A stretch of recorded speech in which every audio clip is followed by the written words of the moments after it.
Hey everyone, and welcome back to the morning after show, the show where I basically react the morning after to a Chelsea game. That way the reactions are a bit more neutral-ish.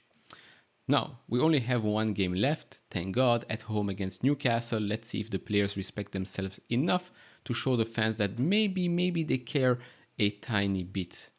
But hey, my opinion is half of them should be sold this summer, but that's a conversation for another video. We went to Old Trafford, we lost 4-1.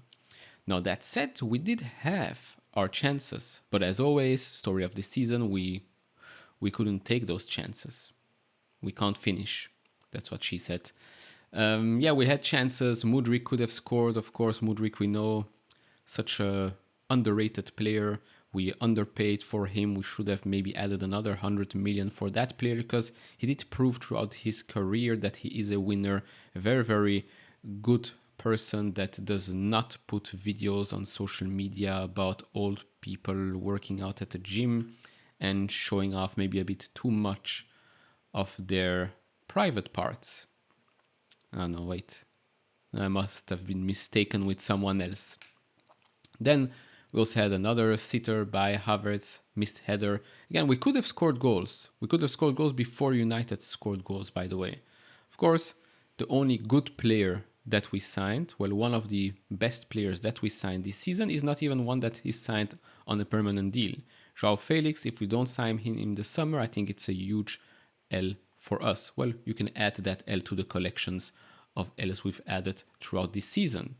And he came on, he showed why he's so much better than any other players we bought for 60, 70, 50 million pounds in the last two windows.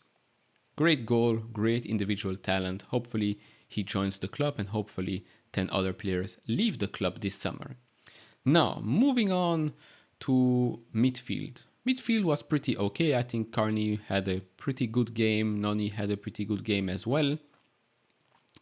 But when we go to the back line, when you look at the back line, how can it be that someone like Azpilicueta, who you can see is at the end of the oxygen tank, right? He can still run up, down, defend against Rashford, defend against Palmer. Yes, that was last game, by the way. A guy at his age has no problem putting it all on the field. But then the guy next to him, Wesley Fofana, right? The Maguire 2.0, I call him. I called it since the day we started to get rumored to get him, and then all those Twitter fanatics, the Alex Goldbergs of the lot, like, oh, he's the best, we should get him, so happy, best day for Chelsea when we got him. Yeah, sure.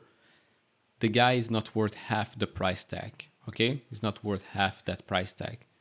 Again, two big mistakes during the game, that penalty, amateur hour from the guy, and then basically assisted Rashford for his goal. I mean, you cannot tell me that this guy is Chelsea's standard. And it's not just him, by the way. Okay? It's Marco Correa, it's Mudryk, it's Aubameyang. You can't really blame the guy because he barely plays for the club, but every signing that costs us millions and millions and millions is just not Chelsea standard. Is it marketing potential? Yeah, maybe for marketing purposes it made sense. But if you want to win trophies, look for players that actually care to play for the club, that actually care to win a couple of games, right? Get those Kantes, those Rodris, those players with character, with values, players that don't really care about social media presence, players that don't really care about the color of their hair, what tattoo they're getting tomorrow. No, players that actually give a damn about playing for the badge, about playing for the fans.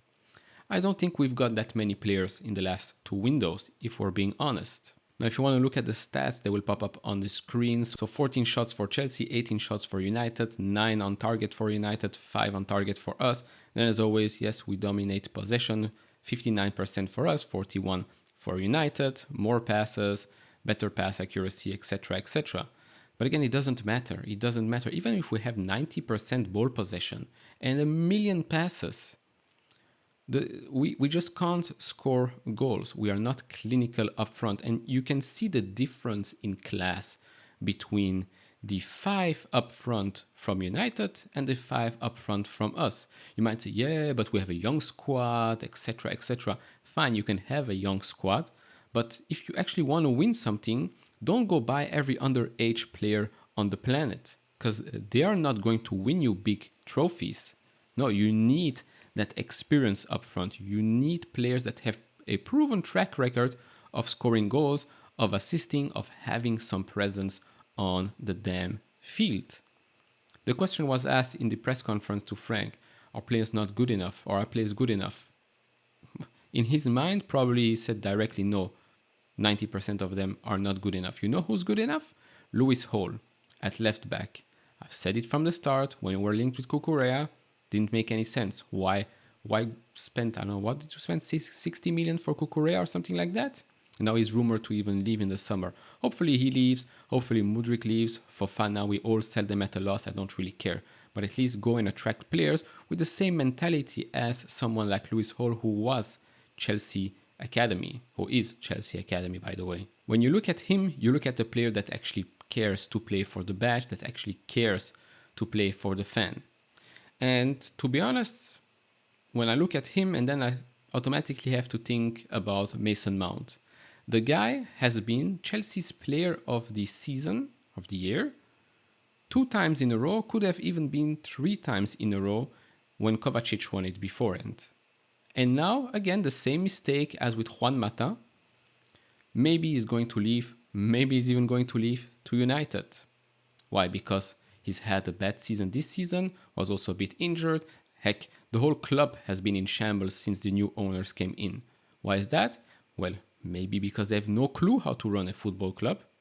Right? They went on, fired Tuchel, brought in Potter, didn't even make sense, then fired Potter 10 games before the end of the season, which again doesn't make any sense. To bring in an interim manager, we all knew that Frank only came in because he loves the club, tried to help it out, because nobody else wanted to come in. I can guarantee you that nobody else wanted to come in for 10 games. I mean, look at this. Luis Enrique, no to Chelsea. Nagelsmann, no to Chelsea. Pochettino, we don't even know. Is he coming? Is he not coming? Maybe yes, no. The announcement will probably be made after the Newcastle game if he does come to Chelsea. But overall, this club has a lot of work to do. First of all, sell the players that just don't want to be here. Sell them.